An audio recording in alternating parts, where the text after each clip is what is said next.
کرتے ہیں۔ سورہ فاطر کی آیت نمبر 8 آپ حضرات کے سامنے پڑھی اور ترجمہ کیا ہے۔ اللہ تبارک و تعالی نے اس میں نعمت ہدایت کی عظمت اور شان کو بیان فرمایا ہے کہ جس بندے کو اللہ تبارک و تعالی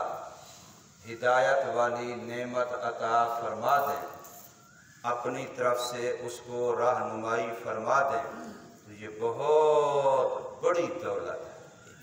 بہت بڑی دولت ہے۔ اور اگر ہدایت نہ ملے تو بندے کی سوچ، بندے کی فکر، بندے کا مزاج اتنا گندا ہو جاتا ہے کہ اس کو گندی چیز اچھی نظر آتی ہے، وہ کر اپنا نقصان رہا ہوتا ہے اور سمجھ رہا ہوتا ہے کہ میں اپنا نفع کر رہا ہوں، فائدہ کر رہا ہوں، اپنی آخرت برباد کر رہا ہوتا ہے، لیکن اس پر بھی وہ اترا رہا ہوتا ہے۔ گناہ کر کے، غلط کام کر کے، حرام کما کے، غلط خرچ کر کے کتنے بندے ہیں جو اس پر اپنے آپ کو فخریہ طور پہ وہ بیان کرتے پھرتے ہیں کہ میں نے یہ کیا، میں نے یہ کیا، میں نے یہ کیا، حالانکہ انہوں نے اپنی دنیا بھی خراب کی، اپنی آخرت بھی خراب کی۔ اور اگر معاشرے کے اندر ان کی وہی چیز واضح کھلتی ہے تو ہر شریف آدمی اس کو ملامت کرتا ہے، ان کو ذلیل سمجھتا ہے، رسوا کرتا ہے، لیکن پھر بھی وہ اپنے من میں یا اپنے ماحول معاشرے جو ان جیسے دوست ہوتے ہیں ان میں وہ اترا رہے ہوتے ہیں۔ یہ ہے جب بندے کے اندر کی سوچ، فطرت وہ بدل جاتی ہے، بگڑ جاتی ہے، فساد آ جاتا ہے اس کے اندر، بندہ ہدایت سے محروم ہو جاتا ہے، تو اس کی سوچ کا زاویہ ہے وہ الٹا ہو جاتا ہے، اس کو بدی وہ اچھی لگتی ہے، نیکی اس کو بری لگتی ہے، اس کے لیے بالکل ایسے جیسے بیمار آدمی ہو تو میٹھی چیز کو کڑوی لگتی ہے، تو بالکل اس کا ماحول، اس کا حال یہ بن جاتا ہے۔ اور جس کو اللہ ہدایت دیتے ہیں، جس کو اللہ اپنی طرف سے رہنمائی فرماتے ہیں، تو پھر اس کے لیے اچھائی کا اچھائی ہونا اور برائی کا برائی ہونا وہ ایسا واضح ہو جاتا ہے کہ اللہ تعالیٰ کی طرف سے ہر چھوٹی بڑی اچھائی، نیکی اس کو اچھائی لگتی ہے اور اس پر عمل کی توفیق ملتی ہے، اور ہر چھوٹا بڑا گناہ اس کو واقعی برا لگتا ہے اور اللہ اس سے بچنے کی توفیق دیتا ہے، اور یہ رب کی طرف سے ہدایت کی وجہ سے ہوتا ہے۔ ہدایت ہی ایسی قیمتی دولت ہے جس کے لیے اللہ تبارک و تعالی نے ہمیں نماز کی ہر رکعت میں اس کو مانگنے کا فرمایا ہے، اہدنا الصراط المستقیم۔ کوئی بھی نماز آپ پڑھتے ہیں، رات کی ہو، دن کی ہو، اکیلی ہو، جماعت کے ساتھ ہو، کوئی بھی نماز ہے، ہر نماز کے اندر ہر رکعت میں یہ سورۃ فاتحہ پڑھی جاتی ہے، اور اس میں یہ ہے اہدنا الصراط المستقیم، اور یہی مقصود ہے ساری سورت کا۔ پہلے تو ہم اللہ سے اس کی صفات بیان کر کے کہ الحمدللہ رب العالمین الرحمن الرحیم مالک یوم الدین، یہ اللہ کی صفات بیان کرتے ہیں، اللہ تبارک و تعالی کے گن گاتے ہیں، اس کی تعریفیں کرتے ہیں اس کا قرب حاصل کرنے کے لیے، پھر اپنی وفاداری جتلاتے ہیں، ایاک نعبد و ایاک نستعین، پھر اپنی درخواست پیش کرتے ہیں اہدنا الصراط المستقیم۔ تو اس لیے یہاں پر بھی فرمایا گیا ہے کہ جس بندے کا حال یہ ہوتا ہے کہ وہ اپنے برے عملوں کو اچھا دیکھتا ہے، کر تو وہ برا رہا ہوتا ہے لیکن سمجھ رہا ہوتا ہے کہ میں اچھا کر رہا ہوں، یہ وہ گمراہی ہے، یہ وہ نعمت ہدایت سے محرومی ہے کہ بندے کی سوچ، بندے کے اندر کی جو فکر ہے وہ بدل جاتی ہے، فطرت ہی بدل جاتی ہے۔ تو فرمایا افمن زین، کیا پس وہ شخص جو مزین کر دیا گیا، ٹھہا دیا گیا، میک اپ والا بنا دیا گیا، خوبصورت بنا دیا گیا، لیکن بنایا کس نے ہے اس کو یہاں واضح نہیں کیا، اس کے لیے اس کا برا عمل ٹھہا دیا گیا ہے، اس کے لیے اس کا برا عمل خوبصورت بنا دیا گیا ہے، زینت والا بنا دیا گیا ہے۔ کس نے بنایا اس کا تذکرہ یہاں نہیں کیا، لیکن ظاہر ہے وہ قوت ایک ہی ہے، شیطانی۔ وہ شیطانی قوت ہے جو انسان کو اس کے برے عمل ہی اچھے کر کے دکھاتی ہے۔ تو فرمایا افمن زینا، کیا پس وہ شخص جو مزین کر دیا گیا اس کے لیے سوء اعمالہ، اس کے عملوں میں سے جو برا عمل ہوتا ہے، فرآہ حسنا، پھر دیکھتا ہے، خیال کرتا ہے وہ اس کو اچھا، فإن اللہ، پس بے شک اللہ گمراہ کرتا ہے جس کو چاہتا ہے، وَيَهْدِي مَن يَشَاءُ، اور ہدایت دیتا ہے جس کو چاہتا ہے۔ گمراہی کے فیصلے بھی ادھر سے ہوتے ہیں اور ہدایت کے فیصلے بھی ادھر ہی سے ہوتے ہیں۔ گمراہی سے پناہ مانگنی ہے تو اللہ ہی سے مانگنی ہے کہ یا باری تعالیٰ تو ہی بچا سکتا ہے اور تو ہی نے مجھے بچانا ہے، اور اگر ہدایت کا سوال کرنا ہے، ہدایت مانگنی ہے تو وہ بھی اللہ ہی سے مانگنی ہے، اس لیے کہ ہدایت کے فیصلے بھی ادھر ہی سے ہوتے ہیں۔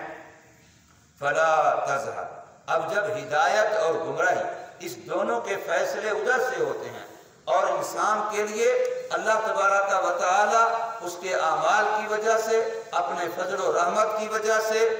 جس کے لیے ہدایت کا فیصلہ فرما دیتے ہیں، تو پھر ہدایت دو قسم کی ہوتی ہے۔ ایک ہدایت وہ ہوتی ہے کہ بندے کو مقصد تک، یعنی اللہ کی رضا تک پہنچنے کا راستہ دکھا دیا جاتا ہے۔ اب راستے پر چلنا یہ اس کا اپنا کام ہوتا ہے، چلتا رہے گا تو منزل پہ پہنچ جائے گا، نہیں چلے گا تو راستے میں بھٹکانے کے لیے رسول اللہ صلی اللہ علیہ وسلم نے ایک موقع پر ایسے مجلس میں بیٹھے ہوئے زمین کے اوپر یوں لکیر کھینچی، یہ حدیث پاک باقاعدہ نقشہ بنا کے علماء نے پیش کیا، یوں حضور صلی اللہ علیہ وسلم لکیر کھینچی اور پھر اس لکیر پر یوں چھوٹی چھوٹی لکیریں یوں کھینچی، اس کو کاٹ رہی ہیں، فرمایا یہ راستہ ہے، اور یوں آگے جا کے فرمایا یہاں جا کے بندے کی زندگی ختم ہو جاتی ہے، یہاں موت آ جاتی ہے، لیکن اس موت تک جاتے ہوئے اس راستے پہ چل کے جانا ہے، لیکن یہ جو درمیان میں لکیریں ہیں اس کو کاٹ رہی ہیں، فرمایا ان لکیروں میں سمجھیں کہ ہر قدم قدم پہ شیطان بیٹھا ہے اور دائیں طرف بھی بلا رہا ہے، بائیں طرف بھی بلا رہا ہے، وہ چاہتا ہے کہ اس لائن سے ادھر کو ہٹ جائے تب بھی میرا مقصد پورا، ادھر کو ہٹ جائے تب بھی میرا مقصد پورا، اگر اسی لائن پہ چلتا چلتا اور یوں جا کے اس کو موت آ گئی تو پھر یہ کامیاب۔ تو قدم قدم پہ پھر شیطان بیٹھا ہے اور وہ دونوں طرف راستے سے ہٹانے کے لیے اس کو بلا رہا ہے۔ تو فرمایا یہ ہدایت، اب یہ ایک ہے راستہ دکھا دینا، یہ ہدایت جو راستہ دکھانے والی ہے یہ قرآن دکھلا رہا ہے، یہ نبی دکھلاتا ہے، نبی کے نائبین قیامت تک علماء، اہل اللہ، صوفیاء، تبلیغ والے، خانقاہوں والے، مدارس والے، کوئی بھی دین کے شعبے میں کام کرنے والا، وہ سارے وہ راستہ دکھلا رہے ہیں کہ یہ راستہ ہے، اس کو قابو کرنا، اس راستے سے نہ ہٹنا، اراءۃ الطریق، ایسا راستہ دکھانا الموصل المطلوب، جو بندے کو مقصود تک پہنچا دے، یہ ہدایت کا ایک معنی ہے۔ اور دوسرا معنی ہدایت کا، جب اللہ کی طرف سے کسی بندے کے لیے ہدایت کا فیصلہ کر دیا جاتا ہے تو پھر اس کا مقصد علماء نے فرمایا اب یہ ہے کہ صرف راستہ نہیں دکھایا جاتا بلکہ اب مقصود تک پہنچا دیا جاتا ہے۔ الایصال الی المطلوب، اب مقصود تک پہنچا دیا جاتا ہے، جب پہنچا دیا جاتا ہے تو اب گمراہی کا تصور، اب بھولنا بھٹکنے کا تصور۔ ایک بندہ اس مسجد میں آنا چاہتا تھا،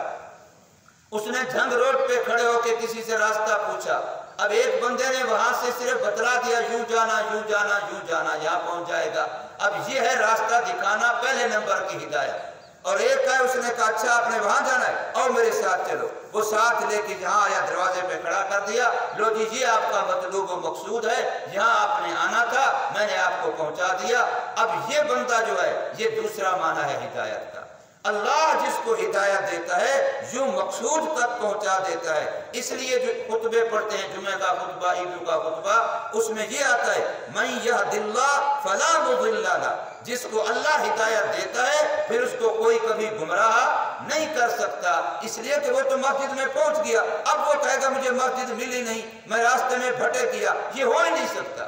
اس لیے کہ وہ جہاں جانا چاہتا تھا وہاں اس کو پہنچا دیا گیا ہے۔ اب وہاں بھٹکنے والی بھولنے والی بات نہیں ہے، لیکن جس کو جھنگ روڈ سے راستہ بتا دیا گیا وہ ممکن ہے راستے پہ سیدھا رہے گا تو پہنچ جائے گا، لیکن یہ ممکن ہے راستے میں پھر کہیں بیچارہ بھٹک جائے، پھر بھول جائے۔